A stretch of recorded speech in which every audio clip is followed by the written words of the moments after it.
लोकांसाठी, लोकक्रांतीसाठी जनहित प्रवर्तक बनलेले निर्भीड, निपक्षपाती web portal, YouTube channel city line news like करा, कमेंट करा, सबस्क्राईब करा, बेल आयकॉनवर दाबून शेअर करायला विसरू नका.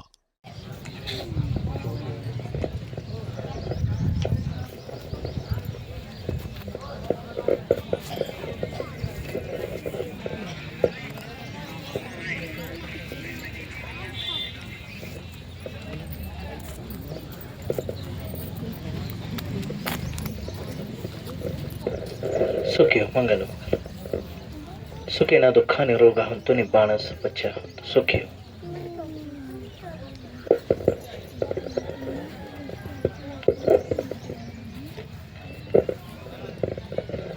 अखिल विश्वाला शांततेचा संदेश देणारे तथागत भगवान गौतम बुद्ध, बोधिसत्व महामानव, ज्यांनी भारताची घटना लिहिली असे भारतीय घटनेचे शिल्पकार डॉक्टर बाबासाहेब आंबेडकर यांच्या प्रतिमेला प्रथम मी पंचांग प्रणाम करते.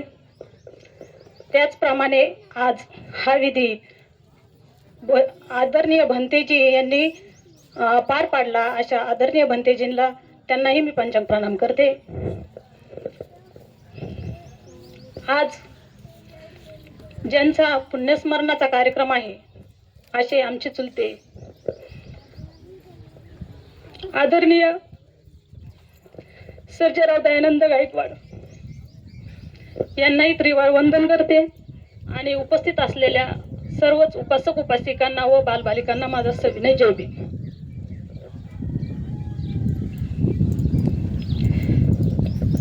सरजू तात्याविषयी जर बोलायचं म्हटलं तर आज त्यांना जाऊन 1 वर्ष झालेलं आहे. परंतु आजही असं वाटत नाही की सरजू तात्या आमच्यातून गेलेले आहे. आमचा तात्या म्हणजे आमचा धाक नसून अगदी मुलींसोबत, त्यांच्या पुतण्यांसोबत त्यांचं मैत्रीचं नातं होतं. प्रत्येक वेळेस खाडक्याला जर आले तर माझे भाऊ पवन असो, संदीप असेल, बंटी असेल, अगदी हे 3 पुतणे त्यांचे मित्र होते. त्या 3 मित्रांसोबत त्यांचा दिवस कसा जायचा त्यांना कळत नव्हतं. ते कधीही त्या मुलांसोबत, पुतण्यांसोबत असे पुतण्यासारखे राहिले नाही. कोणती अपेक्षा असेल, इच्छा असेल, त्यांनी हक्काने पवनला सांगावं, पवन मला हे पाहिजे, पवन मला ते पाहिजे. पवनने कधीही कानाडोळा करायचा नाही.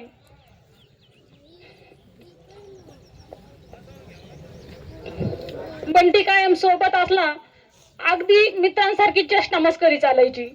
कधी कधी माझे पती म्हणायचे की खरंच हे चुलते पुतणे आहेत की मित्र आहे. असे चुलते पुतण्यांचं नातं मी कुठेही बघितलं नाही की एवढी चेष्टा मस्करी करणार, एवढे एकत्र कुठं जेवायला जायचं असलं तर सोबत जाणार. आमच्या चुलतेविषयी सांगायचं म्हटलं तर सगळ्यात लहाने दीर भावजायांसोबत अगदी बहिणीसारखी चेष्टा मस्करी करून राहिले. कधी म्हटले नाही का माझ्या भावजाया एवढा वयस्कर आहे, मी कशी त्यांची चेष्टा करू, कसं त्यांच्याशी बोलू. आले ना पहिले काहीतरी एखादा शब्द टोचून बोलणार आणि मग त्या भावजाईने म्हणायचं काय सर्जेराव तुम्हाला काही कळतं का नाही, काय बोलता. पण त्यांनाही कधी राग आला नाही आणि भावजाईंनी कधी मनात त्यांच्याविषयी राग धरला नाही. सर्व मुलींना असो प्रेमाने मी कधी आले तर ताऊ आली, ताऊ इकडे ये. जावई लोकांसमोर दारू पिणारे होते. ते त्यांच्या शरीराला एक सवय लागलेली होती, दारू पित होते, परंतु कधीही जावयांना एडेवाकडे बोलले नाही, जावयांसमोर आले नाही. मी संगूताईविषयी सांगू इच्छिते की संगूताईला आमची सर्वात मोठी बहीण दहाडला दिलेला आहे. सरजू तात्याचं नेहमी तिथं जाणं येणं असायचं. एक दिवसही टळत नसेल की ती दहाडला जात नसतील. परंतु कधी संगूताईच्या दारात गेले नाही की मी नशेत असतो, मी पिलेला असतो, माझं जावई असतात, माझे वेळी असतात. चुकूनही त्यांनी त्यांची मर्यादा कधी ओलांडली नाही. आमचे चुलते अडाणी होते, शिकलेले नव्हते, परिस्थिती नाजूक होती, आई वडील अडाणी होते, त्याच्यामुळे कोणत्याही प्रकारचं त्यांना शिक्षण भेटलेलं नव्हतं. परंतु माणूस म्हणून खूप छान आणि सगळ्यांना हवे हवेसे वाटणारे आमचे चुलते होते. आमच्या चुलत्यांविषयी अजून सांगावं काय, हा काय न विसरणारा विषय आहे. वडील आणि चुलते हे नातं जणू खरोखर मुलींच्या आणि मुलांच्या डोक्यावरचं एक छत्र असतं. आणि ते छत्र आमच्याकडे जाऊन आत वर्ष झालेलं आहे. परंतु त्यांना भावपूर्ण श्रद्धांजली वाहित की मी मोठी नाहीये, मी त्यांच्या पोटी जन्म घेतलेला आहे, त्यामुळे मी त्यांना भावपूर्ण श्रद्धांजली न वाथा मी त्यांच्या आठवणी कायम माझ्या मनात ठेवील आणि आयुष्यभर त्यांच्या शिकवणीचे धडे घेत राहील. सांगायचं तात्पर्य एवढंच की माझे भाऊ नामदेव असेल, अनिल असेल, माझ्या बहिणी सोनाली असेल, मुन्ना असेल, सर्वांनी एकत्र राहिलं, एकत्र आलं तर कोणत्याही गोष्टीचं दुःख हे कमी होत असतं. जर आपण एखाद्याच्या आनंदात सहभागी झालो तर त्याचा आनंद हा द्विगुणित होत असतो. त्याचप्रमाणे दुःख कमी करण्याची ताकद हे आपल्या एकत्र कुटुंबात असते.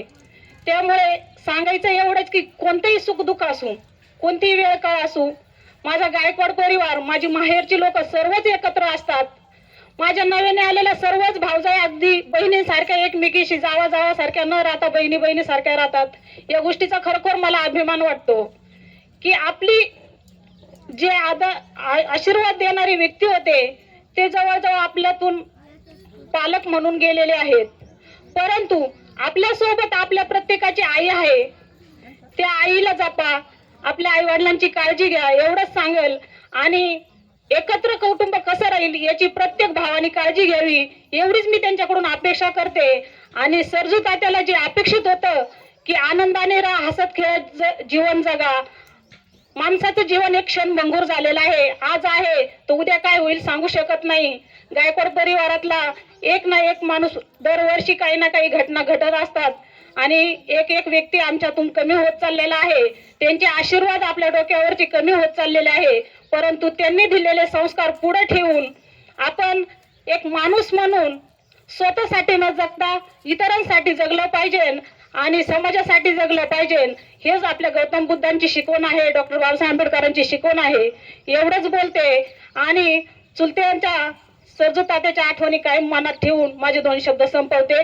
नमो बुद्धाय, जय भीम.